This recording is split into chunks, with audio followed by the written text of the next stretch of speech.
Bueno, el siguiente ponente es Carlos Goicoechea, es biólogo, catedrático de farmacología de la Universidad Rey Juan Carlos, donde además es director del Departamento de Ciencias Básicas de la Salud.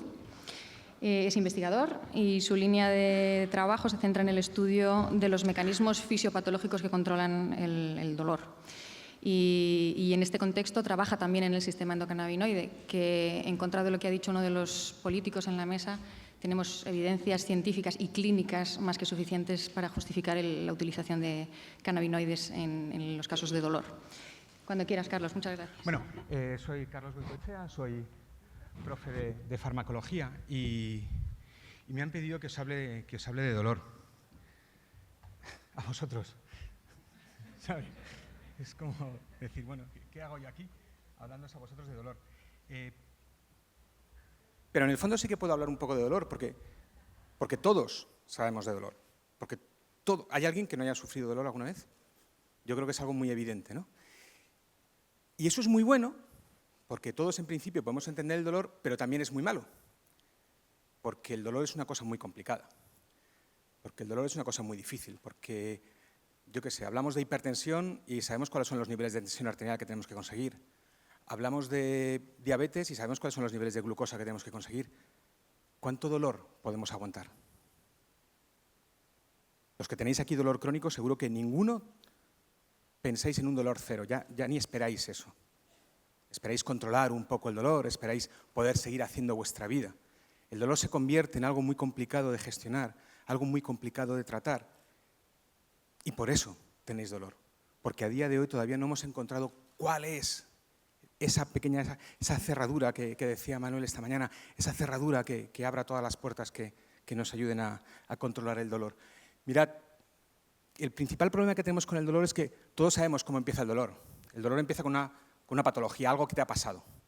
Te has roto una rodilla, te has cortado un nervio, has tenido un accidente de moto, yo qué sé, cualquiera de esas cosas genera dolor. Las vías que transmiten el dolor empiezan a mandar información a tu cerebro para decirte, oye, hay algo que está mal, hay algo que te está doliendo. Y ese dolor lo entendemos todos muy bien y joder, realmente yo creo que hasta lo controlamos bastante bien. Pero luego hay otro dolor. Y hay el dolor que es la propia enfermedad.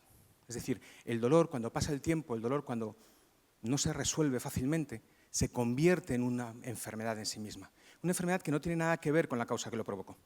Una enfermedad que cursa con otros mecanismos, con otras alteraciones. Os voy a contar muy rápidamente algunas de las cosas que pasan, pero al final lo que tenemos es que el dolor es la suma, es el dolor crónico. ¿Vale? Todo el rato yo creo que todos estamos de acuerdo en que vamos a estar hablando de dolor crónico. El dolor agudo no es demasiado importante, o no debería ser demasiado importante. El dolor crónico es el dolor provocado por la enfermedad, más el propio dolor como enfermedad. Y a eso le sumamos el cerebro, que el cerebro es tonto. El cerebro está ahí para fastidiar. El cerebro está ahí para amargarnos la vida y para convertir aquello en un problema. Y a eso, cada vez le estamos dando más importancia, estamos sabiendo más cosas, le sumamos un componente genético. Ninguno de vosotros es igual. Ninguno de vosotros siente el dolor igual. Ninguno de vosotros tiene la misma aspiración a la hora de controlar su dolor. Si sumamos todo esto, nos damos cuenta que estamos hablando de algo que va más allá de una pastillita para tratar el dolor. Que va más allá de, pero no te debería doler tanto. Pues no tiene sentido que te duela. Pues no te quejes tanto. Claro, clasificamos el dolor y decimos, una de las primeras clasificaciones que tienen los médicos es por el grado de intensidad, ¿no? El dolor duele poco, duele mucho o duele muchísimo. Vale, esa es una clasificación. Pero también podemos clasificarlo en función de esa enfermedad inicial que provocó el dolor. Y no es lo mismo un dolor por una neuralgia posherpética que por una neuropatía, que por una artritis, que por una artrosis. Ese es otro tipo de dolor, otra forma de clasificar el dolor. Pero es que también podemos mirar a ver dónde está localizado ese dolor. Es que no es lo mismo que te duela la rodilla, que te duela la cadera. Las implicaciones funcionales son completamente diferentes. Es que luego además también sabemos que hay mecanismos diferentes implicados. Esta es la parte buena, esto lo he puesto aquí para darme un poco el pisto de que sé de lo que estoy hablando, pero sobre todo para que veáis que estamos profundizando mucho en los mecanismos del dolor. Estamos sabiendo mucho cuáles son las cerraduras y las llaves que están ahí metidas. Y cuanto mejor sepamos cómo funciona el dolor, mejor podremos tratarlo. O sea que yo, en contra de todas las señales de esta mañana, que eran bastante pesimistas y bastante a que esto no hay quien lo arregle, yo quiero lanzar un mensaje de esperanza hacia vosotros y deciros que sí, que hay cosas para el dolor, que cada vez va a haber más cosas, que a lo mejor no es fácil, que a lo mejor lleva tiempo, pero que estamos un montón de gente buscando todos los días cómo aliviaros un poquito, cómo quitaros un puntito en la escala analógica visual, esa que valora vuestro dolor de 1 a 10. Mirad, esta es la definición de la IASP, la Asociación Internacional para el Estudio del Tratamiento del Dolor. No se puede decir mejor, ¿eh? Probablemente si alguien tuviera que pasarse 10 días en una subcomisión ministerial buscando una definición para la IASP, llegarían a algo muy parecido a esto. Pero a mí la definición que me gusta es esta. Esta es una definición de una enfermera. El dolor es todo lo que dice una persona que siente cuando siente dolor. Y me gusta mucho porque habla de sentimientos y habla de verbalizar esos sentimientos. Porque como nadie puede medir el dolor, no sabemos hacerlo. Lo único que nos queda es fiarnos de vosotros. Y yo creo que este es el mensaje que tiene que calar. Cuando hablamos de herramientas o de estrategias para el dolor, es que a mí me funciona. A mí, y a mí, y a mí, y a mí, y a mí. Luego hablaré un poquito también sobre eso, ¿no? Sobre la necesidad de evidencia para poder aprobar un medicamento. Claro, lo que os decía, a nosotros en la facultad nos gusta mucho contar las cosas así y hablar de cajitas y colocar esto es un tipo de dolor, este es otro tipo de dolor. En realidad esto no es así. En realidad uno tiene muy claro al principio por qué se origina un dolor, pero según va pasando el tiempo, ¡pua!, hay miles de mecanismos que se implican, que se entremezclan. Mirad, de media, un paciente con dolor lleva 9 años pasando dolor antes de llegar a una unidad del dolor. 9 años. 9 años con una patología que estaba pum, pum, pum, pum, pum, pum, pum, pum, golpeando el nervio, golpeando la médula espinal, golpeando el cerebro. ¿Vosotros creéis que algo está en su sitio? Pues no, nada está en su sitio. Después de 9 años, o después de un tiempo prudencial, las alteraciones en el sistema fisiopatológico, en la transmisión del dolor, son tan grandes que el propio dolor es una enfermedad. Seguro que os suena. Todos los que tratáis o habéis sufrido el dolor habéis tenido que pasar por esta escalera. Una escalera basada en lo que os duele. ¿Te duele poco? Aspirina. ¿Te duele un poco más? Tramadol. ¿Te duele mucho? Fentanilo, como decíamos esta mañana. ¿Por intensidad? ¿Se puede ser más cutre? No podemos tratar el dolor por intensidad. ¿Apagamos un fuego dependiendo de la altura de la llama? ¿Usamos un extintor u otro? ¿O miramos a ver cuáles son las características de ese fuego y buscamos un poquito profundizar en el mecanismo por el que se produce ese fuego? Con el dolor tenemos que ir a lo mismo. Tenemos que buscar los mecanismos que subyacen al dolor e intentar tratar directamente esos mecanismos. Y eso tiene también que ver mucho con los receptores opioides y con los receptores cannabinoides y con otro tipo de receptores. Y por supuesto, yo soy farmacólogo, pero no soy tonto. Y la farmacología no resuelve el problema del dolor. La fisioterapia ayuda mucho, la psicoterapia ayuda mucho, la familia, los amigos, la diversión, la lectura, el cine, el teatro, las asociaciones. El dolor es una cosa demasiado complicada para dejarse en una pastilla. El dolor es una cosa demasiado complicada para dejarse en una planta. Probablemente la panacea tampoco va a ser la planta. Probablemente necesitemos un abordaje mucho más importante y mucho más multifactorial para poder tratar el dolor adecuadamente en los pacientes con dolor crónico. Yo siempre tengo que poner esta diapo, cualquier charla que doy, porque me gusta mucho. Este es Descartes. Bueno, él no es Descartes, él es un niño, pero Descartes fue el primero que habló del dolor como un sistema de transmisión que enviaba la información desde la periferia, desde la zona donde se producía el dolor, hasta el cerebro. Antes el dolor estaba en el corazón, el dolor era una emoción. Descartes fue el primero que dijo, no. Los nervios también cuentan, algo tiene que haber en el cerebro. Mirad, el sistema de transmisión del dolor es muy sencillo.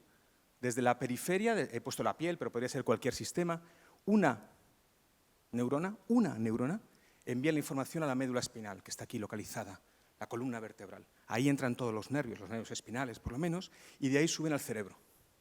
Y cuando la información llega al cerebro, ahí es cuando duele.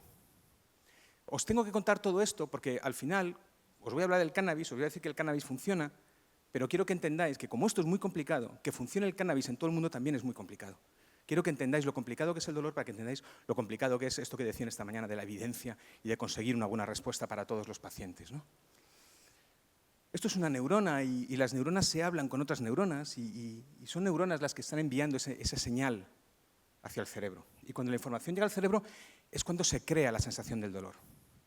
Mientras la información va por aquí, Esto es solo fisiología, esto son neuronas que se hablan unas con otras. Cuando la información llega aquí al cerebro, es cuando se pone en marcha el proceso del dolor.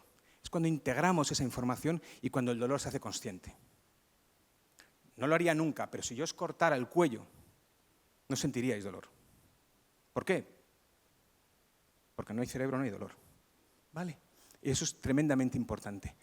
Los agentes que juegan un papel en el dolor agudo, he puesto una rodilla, como podría haber puesto cualquier cosa, son esas dos neuronas que os decía, que reciben la información desde la periferia, la manda a la médula espinal y desde la médula espinal llega al cerebro.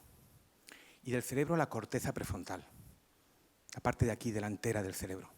Ahí es donde están todas las neuronas necesarias para entender el mundo. Y también, por supuesto, para entender el dolor. Si te hago una lobotomía y te quito la corteza prefrontal, vas a notar dolor, pero no vas a saber qué es dolor, porque no entiendes lo que está pasando. Esa corteza prefrontal es la que hace, yo últimamente siempre les pongo el mismo ejemplo a mis alumnos y se ríen mucho, que si a ti te ponen unas pinzas en los pezones, al 80% de la gente le produzca dolor y hay un 20%, un 40%, porque ya entró sombras de Grey y eso ya cambia un poco, pero y hay un porcentaje que le gusta, se alegra. Y es exactamente la misma vía del dolor. La única diferencia es la experiencia que tú has tenido con ese dolor. Y eso es tremendamente importante para entender qué es el dolor. Porque desde el cerebro se ponen en marcha también unas vías moduladoras descendentes, unas vías que en último término son capaces de frenar aquí, hacer como una especie de peaje a nivel de la médula espinal y frenar la transmisión del dolor. Esas vías moduladoras descendentes son las que se activan cuando estáis a gusto, cuando estáis haciendo deporte, cuando tenéis a vuestro hijo o a vuestro nieto en brazos. En esa situación os duele menos todo. ¿Por qué os duele menos? Porque desde el cerebro estamos modulando, inhibiendo aquí a nivel de la médula espinal la cantidad de información que se genera, que se transmite. ¿Ya? ¿Ya? Coño. Vale. En dolor, eran 20 minutos, ¿no? Llevo 10. Bueno. Voy a correr, sí. Voy a correr. ¿Qué ocurre? En una situación de dolor crónico se pierde esa relación causa-efecto. Mirad, en esa situación de dolor crónico lo que tenemos es una comunicación entre el cerebro y la médula espinal. Esas vías descendentes que modulan la cantidad de dolor que se transmite en la médula espinal no funcionan. ¿Con qué nos encontramos? Con un loop. Un loop que está enviando información al cerebro, del cerebro no funcionan esas vías reguladoras, el cerebro no puede controlar ese dolor. Tenemos que ayudarlo. ¿Cómo le ayudamos? Le podemos ayudar con fármacos, por ejemplo. Y nos vamos, pues tenía unas cosas muy chulas para contaros, pero bueno. Nos vamos a ver para qué sirven los cannabinoides y por qué sirven los cannabinoides. Mirad, tenemos receptores cannabinoides en todas las vías del dolor. En todos esos puntos en los que hay dolor, en todos esos puntos en los que se modula y se transmite el dolor, ahí hay un receptor cannabinoide. Luego, potencialmente, ahí podemos actuar con nuestros medicamentos, con nuestros fármacos, para intentar tratar ese dolor, tanto en la periferia, como en la médula espinal, como en el cerebro. Y por eso los cannabinoides son útiles para el tratamiento del dolor. Estas son cositas que hicimos en el laboratorio. Fijaros, en animales funciona, pero en animales funciona todo. Los experimentos con animales nos salen muy bien, los hacemos muy bien porque lo podemos controlar muy bien y tenemos muchísima evidencia científica. Hablaban esta mañana de, es que hace falta evidencia científica. Siéntese, que le voy a pasar artículos. Hay muchísima evidencia científica de que el dolor se controla en animales de laboratorio con cannabinoides, ya sea THC, ya sean sintéticos, ya sean combinaciones. Eso funciona. El problema es por qué funciona o no funciona en los humanos. Y tiene que ver con todo ese lío que os estaba contando, las cosas que pasan en el cerebro. Para resumir rápidamente lo que sabemos hasta ahora, hay esta publicación del año 2015 que ha cogido y ha revisado todos los artículos científicos con pacientes y cannabinoides. Fijaros, no lo leéis, pero aquí hay 23.000 artículos. De esos 23.000 artículos que hablan de cannabinoides en el paciente, 23.000 se desecharon. 23.400. Porque no, la información que tenían era muy sesgada, muy pobre, poco científica, poco estructurada, etcétera, etcétera. De esa se quedaron con 500 y de esos 500 al final, estudios serios, clínicos, randomizados, es decir, aleatorizados para ser lo más científico posible, se quedaron con 79. Y de esos 79, 28 están enfocados específicamente al dolor, a distintos tipos de dolor. Dolor neuropático, por cáncer, por fibromialgia, esclerosis, etc. En todos esos experimentos, en todos esos ensayos clínicos, la conclusión es la misma. Funcionan. Funcionan, pero funcionan mejor que placebo, que tampoco es mucho. Es decir, es mejor que el placebo. Pero nos interesa también saber si son mejores que lo que ya hay. No hay de eso. No hay estudios serios comparando el uso en dolor, por lo menos, que es lo que yo piloto un poco, comparando lo que pasa con la medicación habitual para el tratamiento del dolor y los cannabinoides.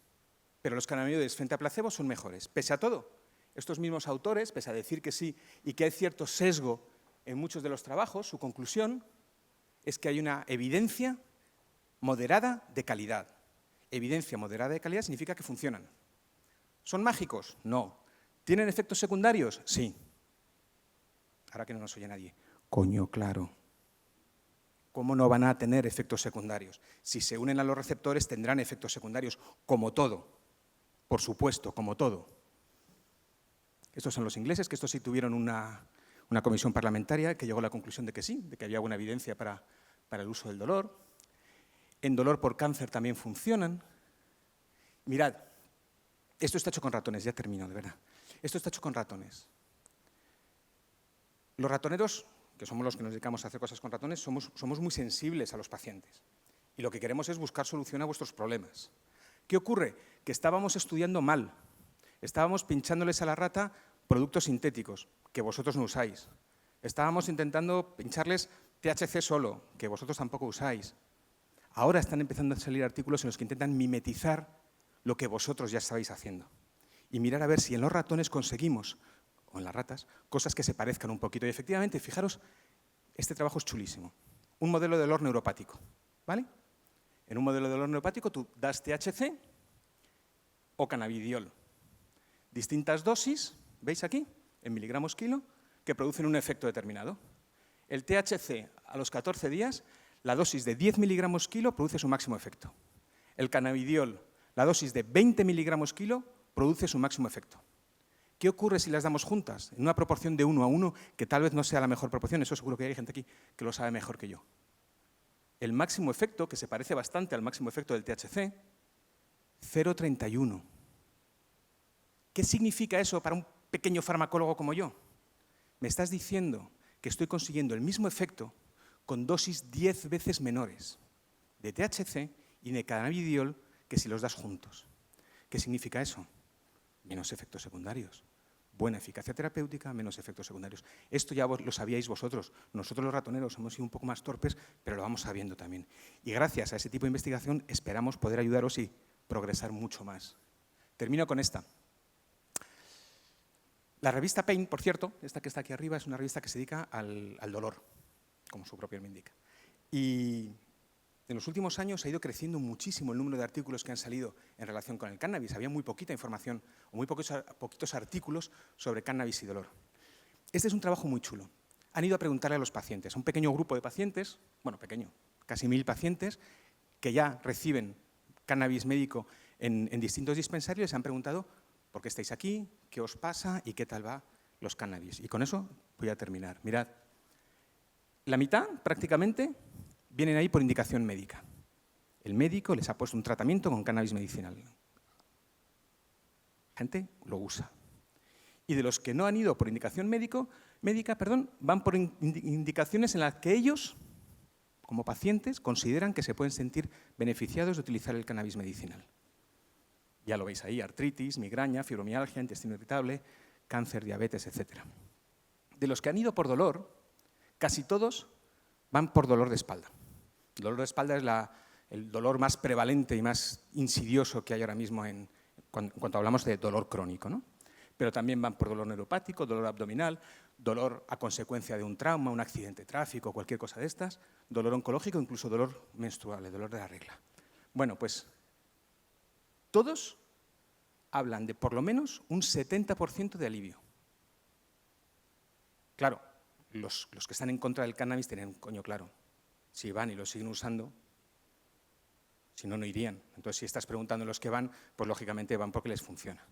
pero es una indicación muy alta, o sea, es una cantidad muy alta, 70%.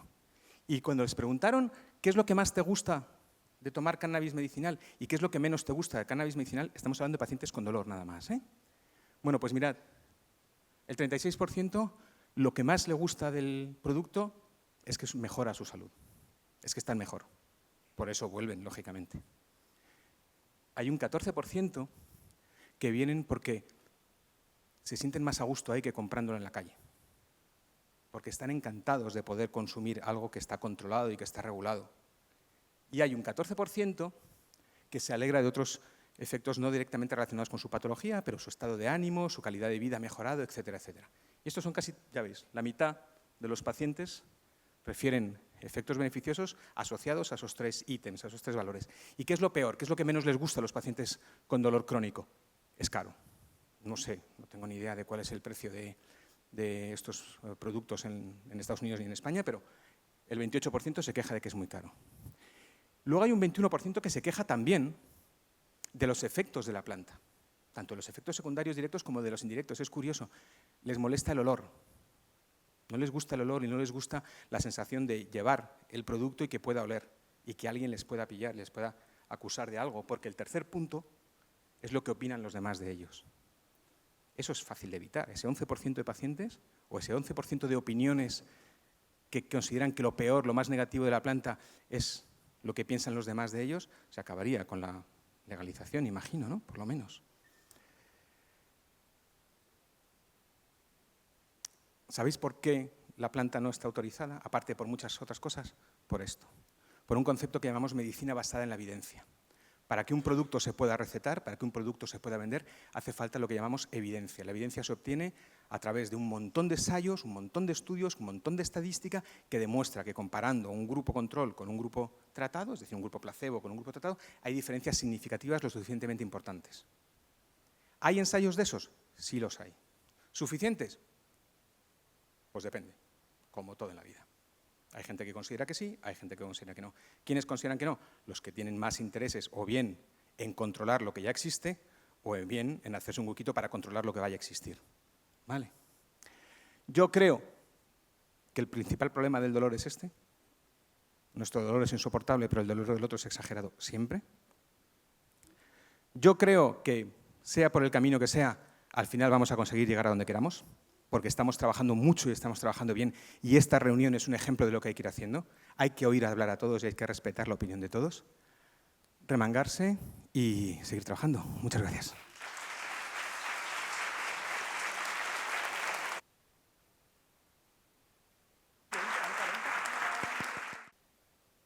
Sí, me han preguntado que qué opinan los comités de ética al respecto, o bioética. Depende. Depende. Vamos a ver, hay mucho tipo de comité de ética, ¿vale? Los comités de ética, por ejemplo, de investigación básica, no ponen ningún problema. Es decir, nosotros podemos investigar en cannabinoides todo lo que queramos y más. Además, no tenemos esas dificultades que tienen algunos para conseguir el producto de Alcaliber. O sea, yo lo pido y en muy poquito tiempo lo tengo en el laboratorio, ¿vale? Justifico para qué lo quiero y podemos estudiar de sobra toda esa vertiente más científica. Digamos. Desde ese punto de vista no hay ningún problema. Desde el punto de vista de los comités de ética de clínica, de hospital, pues va a depender mucho también, ¿vale? Para cualquier medicamento, para cualquier tratamiento, para cualquier abordaje farmacológico, hay un concepto que se llama medicina compasiva, uso compasivo. Compasivo no de compasión, ¿vale? Compasivo es una mala traducción del inglés, como casi todo, y lo que quiere decir es que si tú me convences de que haya evidencia científica suficiente para probar este producto en una enfermedad en la que no está autorizada, si me convences, yo te dejo probarlo. Muchos abordajes farmacológicos se hacen así. Es decir, cuando una medicina se aprueba, sale con un prospecto. En ese prospecto, ¿qué? Se dice qué es lo que se puede usar y qué es lo que no. ¿Vale? ¿Para qué se puede usar y para qué no? Si el médico quiere usarlo fuera de ese contexto, entonces necesita una autorización. ¿Vale? Los comités de ética están para regular esa parte de uso del medicamento y también para regular la investigación. Tú puedes hacer una propuesta a un hospital diciendo, oye, yo quiero probar en este grupo de pacientes este fármaco, en este caso cannabis o algún derivado. Generalmente, yo estoy en un comité de ética, generalmente si está sólidamente apoyado en literatura, y se cumplen todas las premisas fundamentales, que sobre todo la más importante es la información al paciente y el consentimiento informado y que él sea consciente de qué es lo que le va a pasar o qué le puede pasar en cada caso, generalmente se suelen aprobar bastantes.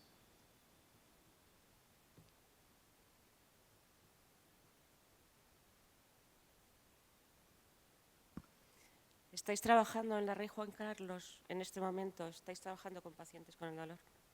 Con pacientes, yo no trabajo con pacientes. Mis pacientes tienen 4 patas, pelo y rabo. Yo solo trabajo con ratones. Constantemente. O sea, dentro de las vías del dolor, dentro del estudio del tratamiento del dolor, el receptor cannabinoide está siempre ahí. Porque me hubiera gustado contároslo, hay un montón de relaciones entre el receptor cannabinoide, y un montón de vías del dolor. Está muy, muy relacionado con mecanismos antiinflamatorios. Esta mañana se habló un poquito también de la inflamación. O sea que sí, claro, es una de nuestras dianas. Pero entonces, ¿en algún sitio están trabajando en ¿Con pacientes en clínica? En clínica. No lo sé, yo no lo sé. ¿Vosotros lo sabéis? Hola, buenas tardes a todos. Bueno, tanto Javier como yo realmente realizamos trabajo clínico con pacientes. Y desde hace bien 6 años. Entonces, yo quería decir que estoy muy de acuerdo con Carlos realmente en que el dolor crónico… Menos mal que estamos de acuerdo. Sí, totalmente. Es una asignatura pendiente. En Europa, ¿cuántos millones de personas? Unos 80 millones de personas. 80 millones, de los cuales 11 tienen dolor crónico intenso. 11 millones. Entonces, realmente, si pensamos eso 2017, no lo teníamos muy claro, pero yo creo que realmente es una asignatura muy pendiente. Por otro lado, yo con el tema del cannabis no me ha llevado una decepción, pero sí que pensaba que iba a encontrar una mayor efectividad en el tratamiento del dolor crónico. Hemos podido realmente rescatar a pacientes de situaciones complejas, pero tenemos que seguir estudiando, porque estoy también muy de acuerdo con Carlos en que los cannabinoides van a ser un buen complemento. Por ejemplo, si trabajamos con opiáceos y cannabinoides, podemos reducir dosis de opiáceos, trabajamos con mayor seguridad y realmente el efecto analgésico es posible que lo incrementemos. Pero repito que creo que tenemos que trabajar mucho todavía. Es interesante, de todas maneras, insistir, como siempre, que os lo digo siempre, que los cannabinoides tienen una baja toxicidad y eso nos genera una ventaja porque podemos trabajar con ellos de manera segura. Una cosa es que el THC coloque y que tenga efecto psicoactivo, pero a día de hoy realmente hemos aprendido a trabajar con el binomio CBD, por ejemplo, THC, y los pacientes no tienen efecto psicoactivo. Hay unas pautas de aproximación con unas diferentes ratios o proporciones THC-CBD y se puede conseguir. Pero tenemos que seguir trabajando mucho y en contacto para ver realmente qué se va descubriendo en cuanto a esas complejas vías que hay abiertas por ahí cuando una persona tiene dolor crónico y la mejor manera en cuanto a qué nos puede aportar los cannabinoides para el dolor crónico. Yo creo que ahora mismo en España no se está investigando con cannabis en humanos en dolor y de hecho creo que los principales estudios que se realizaron fue en los años 2000, 2002, esclerosis múltiple en Barcelona, Dolors Capellà y Marta Durán, que fue lo que permitió que el Sativex se empezara a comercializar en Europa y bueno, algún estudio por ahí que Manuel Guzmán, ¿no?, que han dejado de utilizar THC y CBD con temozolomida en algunos pacientes terminales con glioblastoma, pero investigación clínica aquí en España no se está realizando. Entonces, Mariano, yo, algunos médicos que se cuentan con pocos dedos de no sé si 1 o 2 manos, aconsejamos, orientamos a pacientes que deciden automedicarse con cannabis y con el cannabis que consiguen obtener.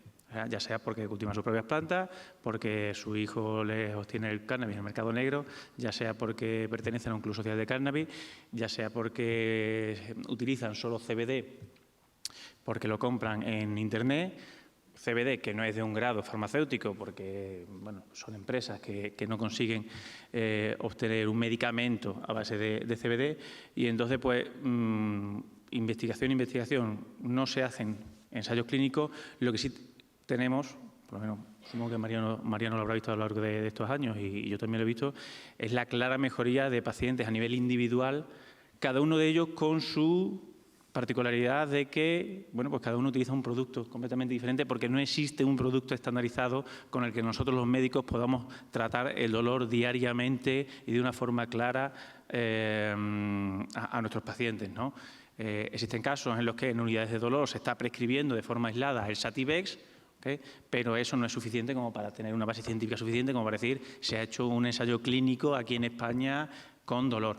Y entonces, pues sí, existe la mejoría de nuestros pacientes a nivel individual, pero no existe un estudio riguroso ni una clara voluntad de que se haga un estudio con cannabis y dolor, lo que se tendría que aplicar a, bueno, pues no solo a dolor, sino a otras patologías, ¿no? Entonces, el estatus de ilegalidad de la sustancia en sí, y recordemos que el Sativex solamente se puede utilizar para esclerosis múltiple y para casos puntuales de dolor, el estatus de ilegalidad de la sustancia hace que cualquier intento de ensayo clínico, pues lógicamente sea imposible de realizar porque no existe un producto estandarizado, ¿no? Entonces pues invalidaría los resultados, lo que es una pena, ¿no? Teniendo en cuenta que España está puntera en investigación básica, pues que luego a nivel de activar los mecanismos para que pueda hacer investigación clínica, pues nos quedemos ahí un poco bastante cogicortos.